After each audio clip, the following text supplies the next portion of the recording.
Shiska. Sharing is caring. ఈరోజు షిస్కాలో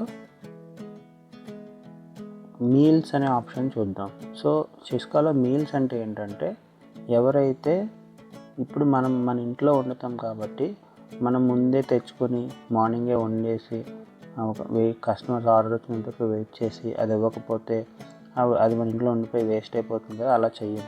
మనం order వస్తేనే ప్రిపేర్ చేస్తాం, లేదంటే ప్రీ ఆర్డర్స్ తీసుకుంటాం. సో ఈ మీల్స్ అనే కాన్సెప్ట్ ఏంటంటే, మన ఇంట్లో మధ్యాహ్నం ఏం వండుతాం, నైట్ ఏం వండుతాం, రేపు మధ్యాహ్నం రేపు నైట్ ఇలా మనం ముందే ఇంట్లో పోస్ట్ చేసుకోవచ్చు. సో దట్ కస్టమర్స్ ముందే ఆర్డర్ తెచ్చుకుంటారు వాళ్ళకి కావాలంటే. ఇప్పుడు ఈ మీల్స్ అనే దాన్ని ఓపెన్ చేయండి. ఓపెన్ చేస్తే మీరు మీల్స్ పోస్ట్ చేసుకోవచ్చు.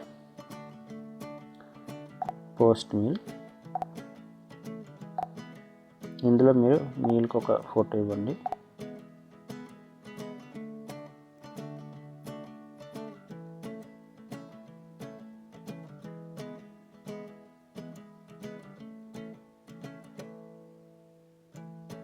ఏదో ఫోటో.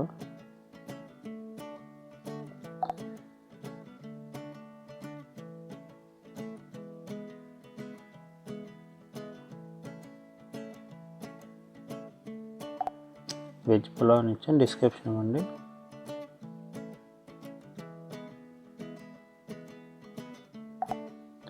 రైస్,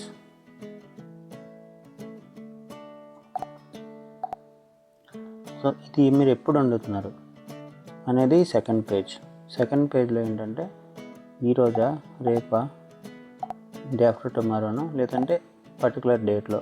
ఇప్పుడు కొంతమంది కొన్ని స్పెషల్ ఐటమ్స్ చేస్తారు. వాళ్ళు సండే వండుతాను, సండే చేపల పులుసు వండుతాము, లేకపోతే మండే పలానాది వండుతాము అని ఏమైనా ఉంటే మీరు డైరెక్ట్గా ఇక్కడికి వచ్చి, ఇప్పుడు ఫర్ ఎగ్జాంపుల్ నేను సండే వండుతున్నాము, సండే లంచ్కి వండుతున్నాము అని మరి మీరు సెలెక్ట్ చేసుకోవచ్చు. ఇప్పుడు మీరు సండే లంచ్కి వండుతున్నారు కాబట్టి, ఫర్ ఎగ్జాంపుల్ మనం ఫిష్ కర్రీ వండుతుంటే దానికి మనం ఫిష్ కొని తెచ్చుకోవాలి కదా. సో ఎన్ని ఆర్డర్స్ వస్తే దాన్ని బట్టి మనం ఫిష్ కొని తెచ్చుకుంటాం. లేదంటే ప్రాన్స్ కర్రీ వండుతున్నాం అనుకోండి, మనకి ఎన్ని ఆర్డర్స్ వస్తే దాన్ని బట్టి మనం ఎన్ని కేజీ ప్రాన్స్ తేవాలనేది మనకు తెలుస్తుంది. సో అందుకని చెప్పి ఈ ఆర్డర్ కట్ ఆఫ్ అనేది చాలా ఇంపార్టెంట్. ఈ ఆర్డర్ కట్ ఆఫ్ అనేది ఏంటంటే, ఎప్పుడు లోపు, ఇప్పుడు మనం జనరల్గా మనం మార్కెట్కి వెళ్ళి ఎప్పుడు తెచ్చుకుంటాం, మార్నింగ్ 8కో 9కో తెచ్చుకుంటారు కొంతమంది. సో ఎప్పుడు మనకి ఏ లోపు ఆర్డర్స్ వస్తే మనం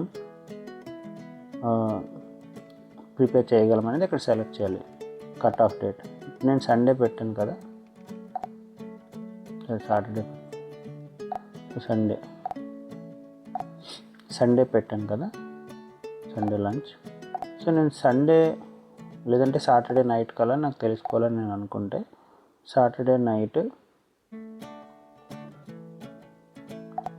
10 o'clock పెట్టాను. సాటర్డే నైట్ 10 o'clock వరకు నాకు ఎన్ని ఆర్డర్స్ వస్తే అంతమందికి నేను ప్రిపేర్ చేస్తానని అర్థం.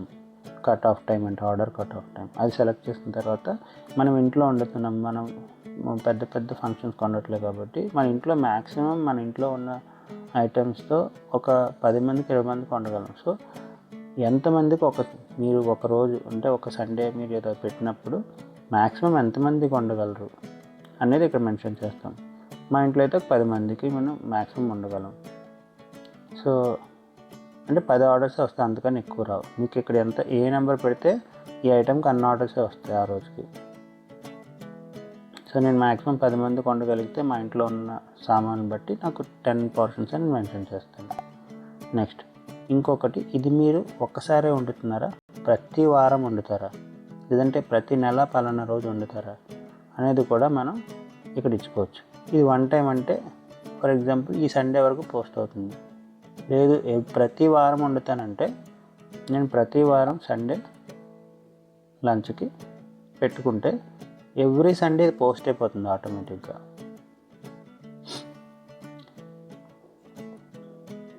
అలా 4 weeks వరకు మనం ఇంకా యాడ్ చేసుకుంటే ఎన్ని వీక్స్ అయినా యాడ్ చేసుకోవచ్చు. ఇలాగ ఎవ్రీ సండే 11 weeks వరకు ఆటోమేటిక్గా పోస్ట్ అయిపోతుంది ఇదే డిష్. అంటే ఎవ్రీ సండే మనం ఫిష్ కర్రీ వండుతాం అనుకోండి, ఎవ్రీ సండే పెట్టుకోవచ్చు. లేదంటే పలానా ఐటమ్ మీరు ఎవ్రీ వీక్ పలానా రోజు వండుతారంటే అది పెట్టుకోవచ్చు. ఇప్పుడైతే నేను 1 టైం పెడుతున్నాను. మీరు ఎవ్రీ మంత్ పెట్టుకోవచ్చు, పలానా కస్టమ్ కూడా పెట్టుకోవచ్చు. ఎవ్రీ 2 వీక్స్కి రిపీట్ అయితే అలా కూడా పెట్టుకోవచ్చు. ప్రస్తుతానికి నేను 1 టైం పెడుతున్నాను. సో ఇది కూడా చాలా ఇంపార్టెంట్. ఇక్కడ మీకు ప్రివ్యూ కనిపిస్తుంది. మీరు ఎప్పుడు వండుతున్నారు, ఎప్పుడులోపు ఆర్డర్స్ రావాలి, మ్యాక్సిమం ఎంత, ఎక్కడ, ఇది 1 టైమా ఏంటి. పబ్లిష్ కొడితే ఇది మీకు మై మీల్స్లో యాడ్ అయిపోతుంది. మై మీల్స్లో యాడ్ అయిపోయి మీకు ఐటమ్స్ ఎన్ని ఆర్డర్స్ వచ్చాయి, ఎన్ని ఇంకా ఉన్నాయి అనేది కనిపిస్తుంది. ఇప్పుడు 10/10 లెఫ్ట్ అంటే మీకు ఇంకా ఆర్డర్స్ రాలేదండి. ఆర్డర్స్ వస్తే మీకు 9/10 లెఫ్ట్ అలా తగ్గుతూ ఉంటుంది.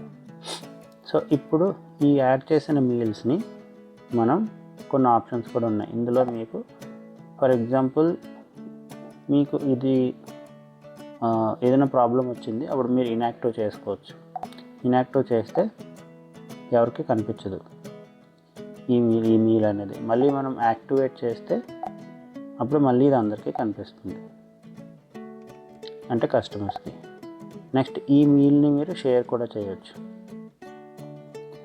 లేదంటే మీరు దీన్ని క్యాన్సిల్ చేస్తే క్యాన్సిల్ అయిపోతుంది. ఎడిట్ చేసుకోవచ్చు, ప్రైస్ చేంజ్ చేసుకోవచ్చు. లేదు దీని నుంచే మీరు ఇంకో డూప్లికేట్ క్రియేట్ చేయాలంటే అది కూడా చేసుకోవచ్చు. లేదంటే డిలీట్ అంటే డిలీట్ కూడా చేసుకోవచ్చు. ఇలా ఈ మీల్స్ని మీరు మేనేజ్ చేసుకోవచ్చు. ఇప్పుడు వీటి మీల్స్కైనా మెనూ ఐటమ్స్కైనా ఆర్డర్స్ ఒకటే. ఆర్డర్స్ అనేవి వస్తే మీకు ఆర్డర్స్ అనేవి ఆర్డర్స్లో ఉంటాయి, న్యూలో వస్తాయి కొత్త ఆర్డర్స్. సో ఇది మీల్స్ అనే కాన్సెప్ట్ ఇది. ఈ మీల్స్ అనేవి మీరు మీల్స్లోకి వెళ్ళి పోస్ట్ మీల్ అనే బటన్ నొక్కి చేసుకోవచ్చు. లేదంటే ఇక్కడ డైరెక్ట్గా కిచెన్ పేజ్లో ప్లస్ బటన్ ఉంది కదా, ప్లస్ బటన్ నొక్కి ఫ్యూచర్ మీల్ అనేది కూడా యాడ్ చేసుకోవచ్చు. రెండు ఒకటే, అవి మీల్స్.